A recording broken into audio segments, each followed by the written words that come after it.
Smacking, cracking, and watching. Follow me on Twitter. Subscribe. Damnation Season 1, USA Network. They made it to the season finale, and that's always a good thing. I really need you guys to hit subscribe. I'm trying to get to 1,000 subscribers by February 20th. I appreciate you guys for watching.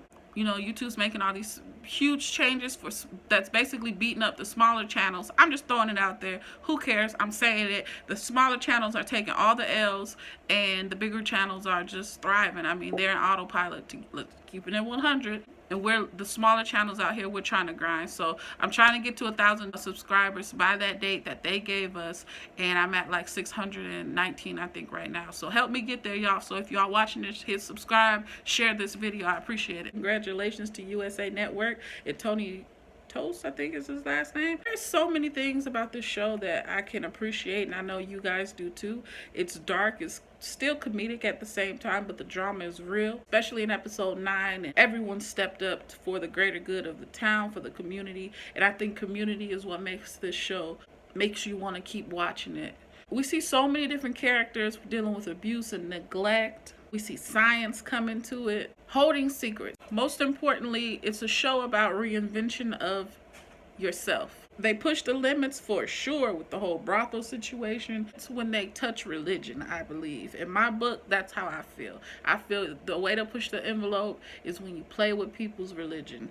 And them having a shootout in the church, there was a whole lot going on. I like the sounds of this show. You hear the echoes, you hear the footsteps, man. You hear the car coming. You can feel the weather. You know it's almost nighttime. You know the sun's about to come up. You can hear it when they're out in the field, just like the scene right here. You can feel it at the carnival. We can understand what's happening. We understand what's going on when we're running through those fields after that carnival show, right? The show about collaborations for the greater good of everyone. And definitely family is huge. There's like 6-7 families in here. The households make it fun. You have the Rileys, the Duvals, the Davenports, the Turners, and everywhere and everyone in between. Episode number 9 was called Dark Was the Night, Cold Was the Ground. And we know it had to do with that battle of us versus the Black Legion, the town versus the enemy. Those who are scared, hiding, versus those who are open to be who they are with how they want their future to turn out, and those scared, the hooded versus the uncovered. And my God, did they mend together to just fight it out. And Connie, man, what a scene with Connie. Oh, we'll get into it in 1 second. All those bodies covered with sheets the next morning. They're coming from different angles, you know, different vantage points. Sam Jr. having this opportunity to kill the man who killed his pappy, and he did not take his life. And Cowboy saying, hey man, look, you don't see the greater good of what we're doing right now. Now ain't the time, boy. Wise up. And that's the whole thing of this show that makes it interesting. He is a boy. He's not, 30-something years old. Sam Riley's a young dude. And here he is forced into this adult militant mode that he had to, it was just off the chain. And shouts out to Connie, bang, bang, bang, 3 bodies straight at the door. No, you don't get to do that. Come on, Connie. You know she's my favorite character. Battle, it's Shotgun City. The entire time I'm sitting there for like the first 3 minutes, I said, oh, there's only one way that this outcome can change rapidly, quickly. Rapid fire. And it was only a matter of time before some automatic could come through. And yes. What a great episode, man. What a great episode. Bessie and the sheriff having their moment.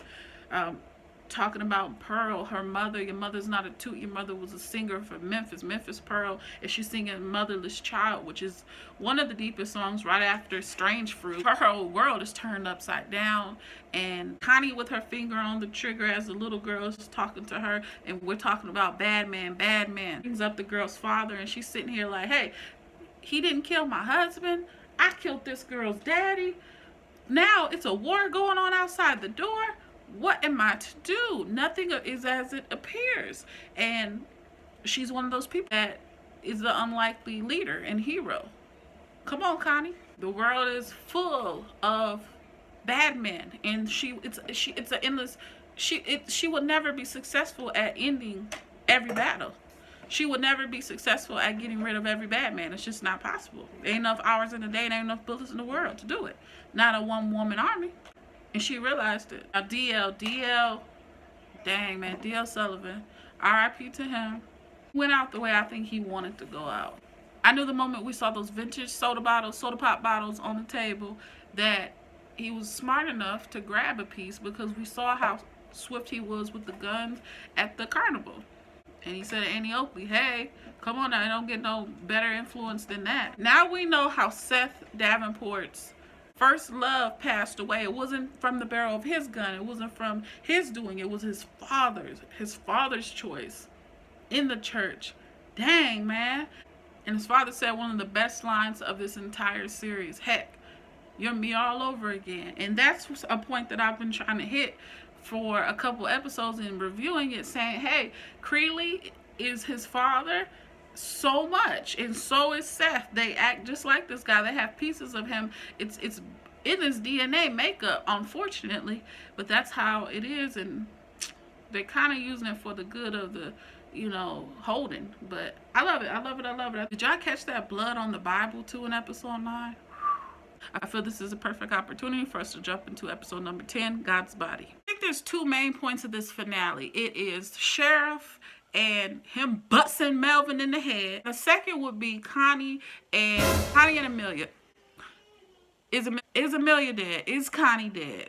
Whose blood is that? Whose blood is that on the Bible for the second time? Do you feel that when Seth went home and he looked into that living room area, it seemed as if he was piercing at someone, or someone was staring at him in the dark? What do you think? I mean, it will be his second spouse that's dead, right? This is the second time someone he's loved a gun's been pointed at them in this season. And I don't really know. I can't say right about now. It's too fresh on me. I need some time to ponder on it, because Connie's all in her chest, and I don't know. I will say this. The sheriff was everything this season. The Swede, he was the MVP. He was brave. We had the side-by-side on the bridge with Connie and him, and oh man, it was off the chain. He called new deputies. They went out there. He lost the election, which totally sucked, but he locked up the Legion, the ones that were left over. I knew it. At that point, once he was dining and he had that napkin and that fool was in the jail cell behind him, the moment they said he lost by 7 votes, I said, he gonna have to kill him. He gonna have to kill him. There ain't no other way to go about this. He's gonna have to blast that fool, and that's exactly what he did. And when he did, I said, do it. I'm all sinister and stuff, right? It was the only way to keep the badge clean. And he admitted himself, though. Some of y'all have heard about my doings. I do stuff kind of different too, but things are gonna change. And I still say there's a new sheriff in town. He's a new man. I don't see him going to jail. I don't see nephew messing him over. Bessie and Creeley, he protected her. He threw her out just to protect who she loves. And I feel that new position is going to mean more money for him. And it's going to be a way for her to attain her dreams as well. Get married, will they be together? It's a possibility. But she'll get that picket fence. She'll get that house for sure. Now, it was crazy, spooky when Martin Eggers walked into the room, and I'm like, oh snap, because at this point we know he's more than the doctor. And right behind him, man, Tennyson Duval, aka our freak mode man with the long hair, looking good, Jody from Shameless, at the door coming in. It was a wild sight. And to make it even get crazier is when he shot that man when he shot him in the hand, pow. I'm like, whoa, he shot that fool in his hand, pow, in the headshot outside. Oh man. And Tennyson said, we're not gangsters, we're not murderers or whatever. And I'm like, he's like, we're philanthropists. And I'm like, ooh, good news, bad news. So good news, bad news is basically setting up a season 2. And it was very interesting.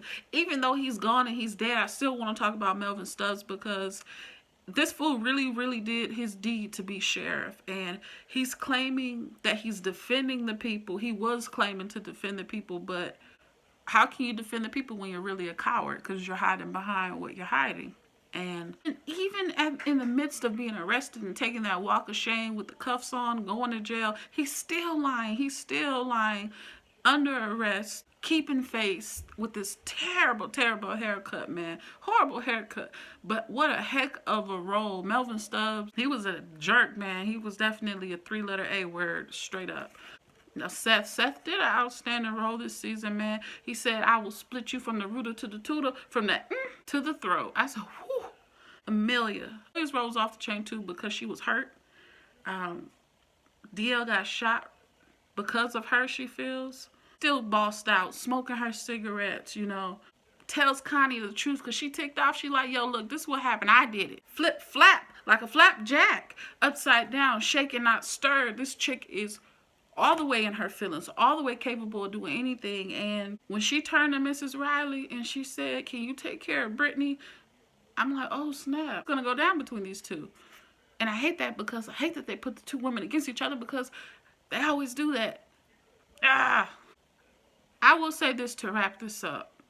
The radio, KQTN, and forcing him to read the words that do not pertain to his exact message was messed up. It was very creative because we've had this message of print and now we see the message in air, and rights to bear arms, rights to hear your message. You can hear the reward. You can hear the reward. And Seth is hearing his reward. Close his eyes and it's everywhere, in every county, every nearby city. He knows the support is there, and that's another way to set up season 2. It's a new way for him to get his message out on the air at this radio station. It's a building. It's building. It's building. Great show. That about that. Drop those comments below. Let me know what you guys think about this season. Until the next time, peace.